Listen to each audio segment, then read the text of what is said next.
Hello दोस्तों, welcome back again.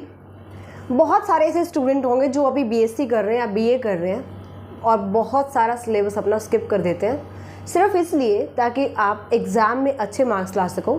सिर्फ selected पढ़ेंगे क्योंकि वहाँ से हमारा क्वेश्चन कंप्लीट हो जाता है। ये गलती जो भी स्टूडेंट कर रहे हैं उनको मैं थोड़ा सा यहाँ पे एडवाइस करना चाहती हूँ। जो स्टूडेंट कंप्लीट सिलेबस करते हैं उनके लिए तो कोई टेंशन ही नहीं है, बट जो स्टूडेंट सिलेक्टेड सिलेबस चूज़ करते हैं करना, उनके लिए आगे जा कर के फिर से वही प्रॉब्लम खड़ी होगी जो आज आप यहाँ पर स्टार्ट कर रहे हो सिलेबस स्किप करके। अभी मैं आपको बताती हूँ, अभी हमने जैसे एमएससी का पेपर स्टार्ट किया एब्स्ट्रैक्ट अलजेब्रा, ठीक है। एब्स्ट्रैक्ट अलजेब्रा मैं यहाँ पे करवा रही हूँ स्टूडेंट्स को। एप्लीकेशन पे हम स्टार्ट कर चुके हैं रेगुलर कोर्स, ठीक है। वहाँ पर जो स्टूडेंट आ रहे हैं, काफ़ी ऐसे स्टूडेंट मुझे मिले हैं जिनको एब्स्ट्रैक्ट अलजेब्रा का जो बेसिक पेपर बीएससी में पढ़ा जाता है उसके कॉन्सेप्ट ही क्लियर नहीं है। हम क्या करते हैं, आप भी जिस भी सेमेस्टर में हो, अगर 5th सेमेस्टर में आप अभी हो तो आप रिलेट कर सकते हो। आप अभी ग्रुप एंड रिंग बुक पढ़ रहे होगे, ग्रुप्स एंड रिंग्स। ये बुक जो होती है ये हमारी एब्स्ट्रैक्ट अलजेब्रा का बेस का काम करती है। अगर आपको ग्रुप एंड रिंग आता है तो आप समझ लो एब्स्ट्रैक्ट अलजेब्रा इजीली कर पाओगे। आप किसी भी यूनिवर्सिटी के स्टूडेंट हैं, अगर आपने ग्रुप थ्योरी अच्छे से पढ़ा है, रिंग थ्योरी अच्छे से पढ़ा है, तो ऑब्वियसली एब्स्ट्रैक्ट अलजेब्रा के सारे कॉन्सेप्ट आप अच्छे से समझ पाओगे। थ्योरेटिकल पेपर होता है, थ्योरम्स होती हैं सारी, न्यूमेरिकल बहुत कम होते हैं, तो आप यहाँ पे कर पाओगे बहुत अच्छे से। बट अभी स्टूडेंट्स को क्या करना पड़ रहा है, एब्स्ट्रैक्ट अलजेब्रा पढ़ने के लिए उनको वापस ग्रुप्स एंड रिंग का कोर्स अलग से लेकर के उनको पहले बीएससी वाला जो कंटेंट है वो कंप्लीट करना पड़ रहा है। अब आप सोच के देखो, जिस सेमेस्टर में हम कंप्लीट सिलेबस नहीं कर पाते वहीं हम एक्स्ट्रा सिलेबस पढ़ने की हमें अगर नीड होती है तो हम हमारा जो अभी रनिंग है या गोइंग ऑन है एब्स्ट्रैक्ट अलजेब्रा एमएससी का पेपर, उसका सिलेबस कैसे कवर करेंगे। ये गलत नहीं है कि आप अपने कॉन्सेप्ट क्लियर कर रहे हो, बहुत अच्छी बात है, लेकिन जो स्टूडेंट अभी बीएससी कर रहा है मैं उनको ये समझाना चाहती हूँ कि जो आप सिलेबस स्किप करते हो उसका कितना बड़ा नुकसान आप आगे के लिए कर रहे हो। आगे जो भी स्टूडेंट मैथ्स में से एमएससी करेगा, जो आगे मैथ्स में पीएचडी करना चाहता है या मैथ्स के थ्रू अपने जो करियर बनाना चाहता है, उनको ये चीज़ समझ लेनी चाहिए कि आपको मैथ्स के सारे टॉपिक्स अभी इसी टाइम बीएससी में ही क्लियर करने चाहिए। जो बच्चे पूछते हैं कि मैम इंपॉर्टेंट चैप्टर्स बताइए, इंपॉर्टेंट क्वेश्चंस बताइए, वो अच्छे लगते हैं एग्ज़ाम के टाइम। बट अभी तो हमारा सेमेस्टर स्टार्ट ही हुआ है, ये मान के चलो, हो गया चलो 1 महीना, नो प्रॉब्लम।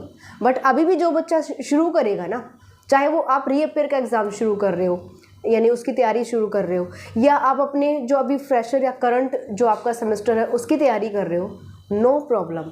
अभी भी इतना टाइम है कि आप कंप्लीट सिलेबस कर सकते हो। मेहनत करनी पड़ेगी, एफर्ट्स करने पड़ेंगे, ठीक है। तो ये आप अच्छे से समझ लो। आप चाहे फर्स्ट ईयर के स्टूडेंट हैं, चाहे आप सेकेंड ईयर के, चाहे फाइनल ईयर के हैं, कभी भी सिलेबस को स्किप मत करो। जो बच्चे अभी एमएससी कर रहे हैं, जो स्टूडेंट अभी एमएससी स्टार्ट कर रहे हैं, अभी भी मैं देख रही हूँ कि काफ़ी बच्चों में ये चल रहा है कि मैम हमें इंपॉर्टेंट बता दीजिए यूनिट वाइज, हम कुछ सिलेबस यहाँ पे स्किप करना चाहते हैं।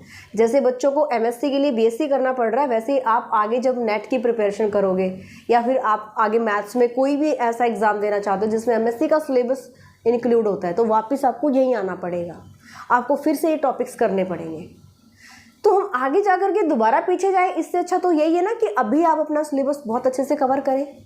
सो कंप्लीट सिलेबस पढ़ो, बहुत अच्छे से पढ़ो।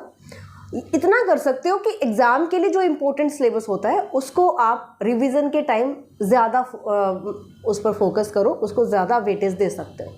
रिवीजन के टाइम भले ही आप चैप्टर्स अपने सेलेक्ट कर रही है, नो प्रॉब्लम, इम्पोर्टेंट क्वेश्चन कीजिए, नो प्रॉब्लम, बट शुरू से ही किसी चैप्टर को टोटली नेगलेक्ट कर देना ये बहुत गलत बात है।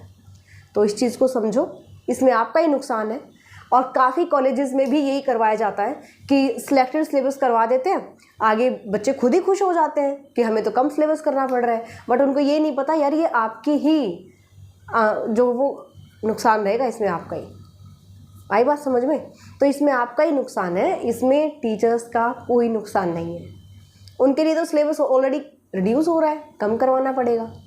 और जो स्टूडेंट डिमांड करेंगे कि नहीं हमें तो कंप्लीट सिलेबस करना है, ऑब्वियसली उनको मिलेगा। ओके इसीलिए काफ़ी बच्चे कहते हैं मैम इतने सारे क्लासेस आप डाल रहे हो एप्लीकेशन पे, हम सारा कैसे कवर करेंगे।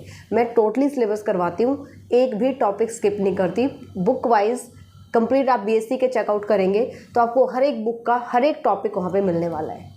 इसी टाइप से हम एमएससी का स्टार्ट कर चुके हैं, तो मैं यहाँ पर सिलेबस कोई भी रिड्यूस नहीं करवाने वाली हूँ। काफ़ी बच्चे कह रहे हैं मैम एमएससी का इम्पोर्टेंट करवा दीजिए, एग्ज़ाम आ जाएंगे। तो देखिए भाई टाइम लग जाएगा, नो प्रॉब्लम, लेकिन मैं पेपर कंप्लीट करवाऊंगी, हर एक टॉपिक वहाँ पे कवर करवाऊंगी। तो ये चीज़ आप भी समझ के चलो कि हमें सिलेबस को स्किप नहीं करना है। अच्छे से तैयारी करो, खूब मेहनत करो, रिवीजन के टाइम बिल्कुल आप सेलेक्ट कीजिए important chapters and important questions.